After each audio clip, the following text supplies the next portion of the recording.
so I try to do it for him. In the bottom left, as the yellow Zerg, saying GLHF after his opponent, it's Ejwoda from Poland. Poland. And from not really, I don't know if this is very close to Poland. I'm actually not sure. I have to look at a map, which makes me a terrible person. I don't think it's close to Poland. Like Same close, country. but not like next to it. From Luxembourg. It's Kalevi, also known as Alphasquad. No, I'd say mutas are pretty good. The changes to how they micro, I think makes them really good, especially with that 3.5 range that they have. Absolutely. Because the devs couldn't get them to micro properly a while back, they increased the range from the Brood War range of 3 to 3.5 to help Zerg out. But now that they've done some more wizardry in the editor and get them to move correctly, or at least pretty close to Brood War, they're pretty damn good.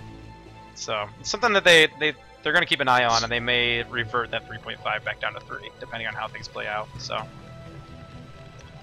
I was actually talking to Arctic Hydra last night, and I said this half jokingly, but if they could do this in the editor, make it so that, because he was talking about having mutas clump and be able to separate them depending on, you know, the situation.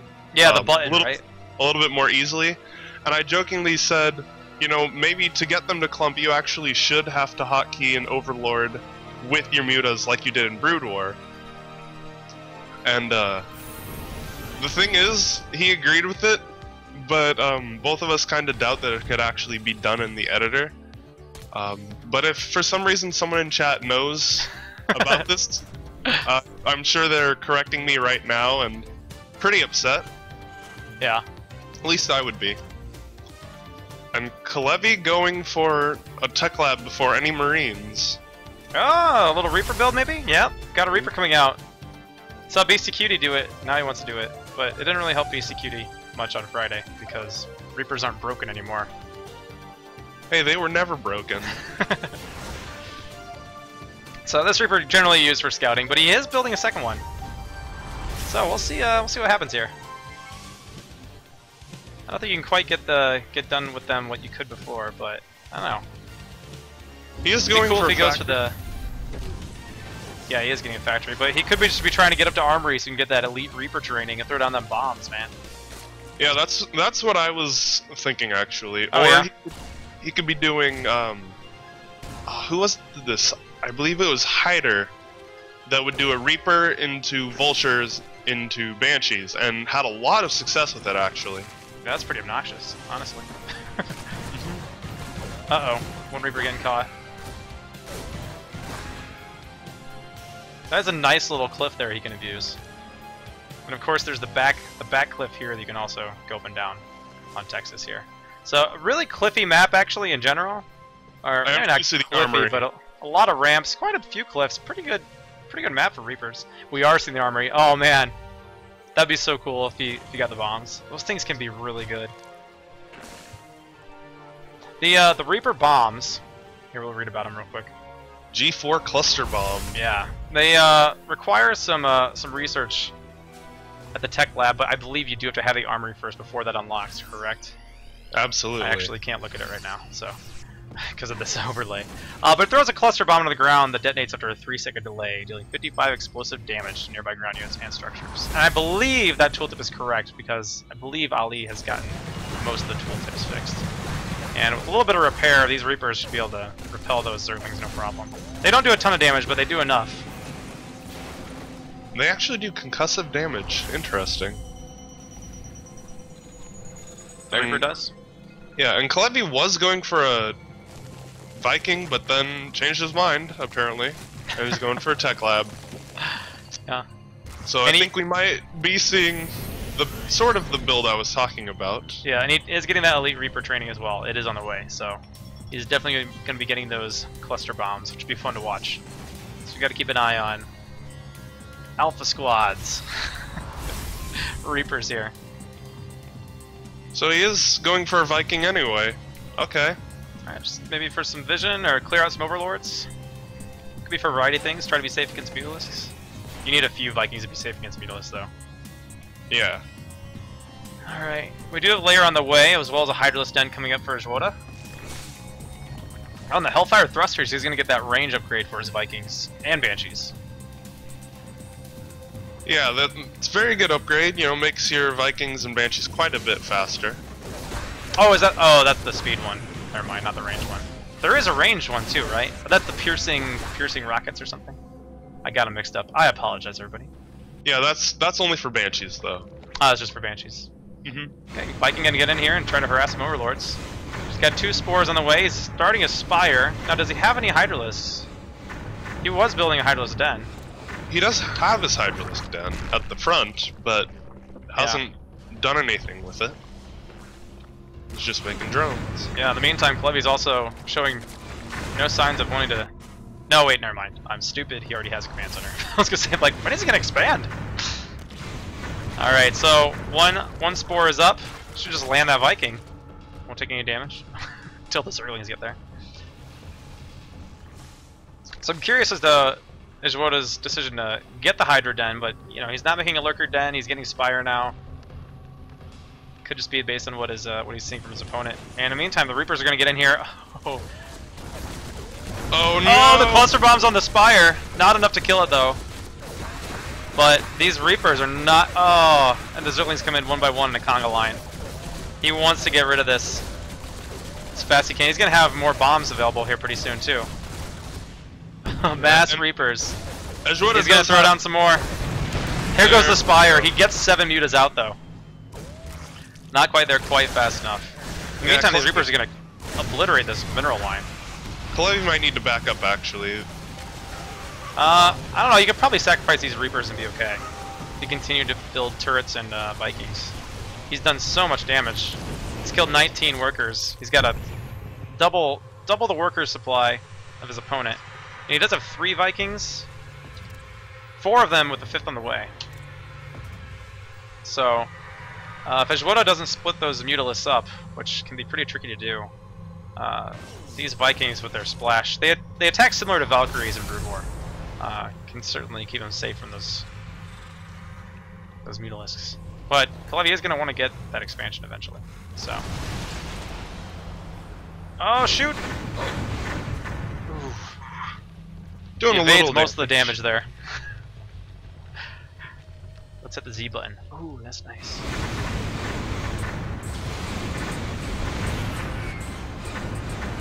Oh no, he left him alone. Clevy did lose a Viking. He did lose a Viking, but those Mutalisks are so low on health, he should feel really safe to expand. Yeah, I would really love to see Clevy. Oh, there go the rest of the mutas. He's got 1 Mutalisk with 6 HP. Go ahead, sorry.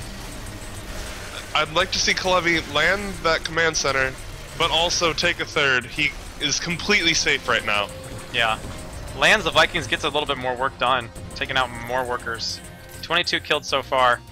But he's only up 6 workers, and that's because Clevy has not exactly been playing the macro game, that's for sure. Got a couple of tanks though as well, so kind of going down every tech tree. This is not what you'd call normal standard play, so it's pretty exciting to watch actually. I like to watch the creative, cool stuff that players can do in Starbow that, you know, wasn't necessarily in the Brood War metagame or, you know, kind of that how you're supposed to play. Now, I like it when my opponent plays how they're supposed to play, because when they do weird things like switch from Hydras into Mutalisks and then I lose, it makes me really sad. So. Poor Vec. Poor me. Happened the other night. Forget who I was playing. I think it was like a new guy. He's like relatively new to Starbow, like his first placement match. I'm like expanding, and I got Templar and whatever, and ready for those big numbers of Hydras, and then all of a sudden, Mutalisks and my base. So, these tanks are not siege though. These Hydras are getting right up in here on top of them. He's got to pull the repair for the bunker. This bunker should hold. It's very close though. He's gonna go ahead and probably bring down the Vikings as well. All right. Ejwoda for a moment was actually targeting the Vikings, but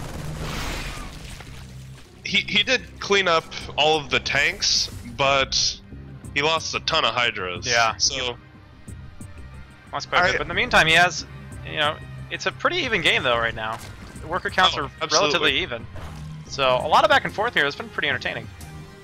So let's see what these Vikings are going to continue to poke around, see if they can't get any work done. And we got another Hydra force heading towards the natural. Not a very big force though. And there are more Marines here now too. And Clevy is getting siege mode, so he definitely... Yeah. Oh, picking off a couple of Overlords here. Overlord hunting. Clevy definitely wanted to make more than just those 3 tanks. Yeah. Alright. And he should be able to hold here, no problem at the front. Siege mode is almost done. Meantime, where did those Vikings go? Oh man. Continuing to just do tons of work. He's got 30 workers skilled now. Vikings are pretty cool units. I won't lie. They are. And he does scout the 2nd Spire. There's out some more Overlords. Clevy playing pretty well, but don't count Ejwoda out. He's hanging in there. Yeah. And he does have a 3rd. Now, is he getting... He's not getting Lurker Tech. So, that might be something that he might wind up regretting. Lurkers, especially if these get bigger. But, you know, Clevy is getting tanks as well, so... That's a pretty big Hydralist force, though, here. So we can't pick off one of these. No, the Vikings get away. We go back and get repaired up. And these Vikings are the MVPs of this game, I'd have to say. Yeah, the Vikings have done really well for him. Completely agree. Really gotten his money out of him. Killed how many Mutalisks, how many Overlords, how many drones even. Alright, so he's gonna push these Hydralisks back. A few of them turn around to face their doom. Rallied up there, I guess. And Ejwoda's gonna go back and start making some more Mutalisks again. But Clevy's continued to produce Vikings, so he should be okay against this. Would be good to have a repair on some of these guys though. Oh, absolutely, and he does have a Radiate on the way, as well as vessels. Yeah, so, I don't know what I think about this Mutalisk switch, but we'll see if it works out for Ejwoda. So, you know, he's got to make something happen because he is pretty far behind in supply now. But you know, he does have 3 hatcheries. Could probably do well to have a macro hatchery. I think, does he only have 1 queen? 2 queens. He's got 2. So with the new queen inject, which I believe has quite a bit more range. Yeah, he's got this queen actually situated between the 3 hatcheries, and he can inject all 3 of them. Yeah, with that many Vikings, unless he can pick off the Vikings, his Mutalisk won't be able to do too much. But with this large of a Marine force here, but there's only 2 medics actually. Oh, the Hydralisks get demolished. And this is a very sizable, scary force that Alphasquad's got going here. Ejwoda really probably needs to pull these drones away, so they're not going to survive this force coming down. Not the best to radiate ever, but he does force... Did he radiate one of Mutalisk? I missed that. There's too much to watch. Now he is down here on a low ground, but there aren't enough Hydras to engage from the high ground anyway. And these Mutalisks being able to stay away from... Oh, Scourge coming in as well. Mutalisks engaging these, or they were engaging these Marines, out of range from the Vikings. Yeah, and Clevy's in a really good position. But these medics are out of energy. Like, I'd like to throw that out there. Yeah. Yeah, he only had 2 medics there. And he doesn't have enough for another Irradiate either, so... These Marines are not going to be getting much health back, but there's just so many of them at this stage. Now, the Mutalisks... the Mutalisks need to be focusing... the Mutalisks all get taken out by the Vikings. They needed to be focusing on the Vikings first, I think, in that situation. GG called from Ejwoda. Clevy plays a really cool game to take game number 2.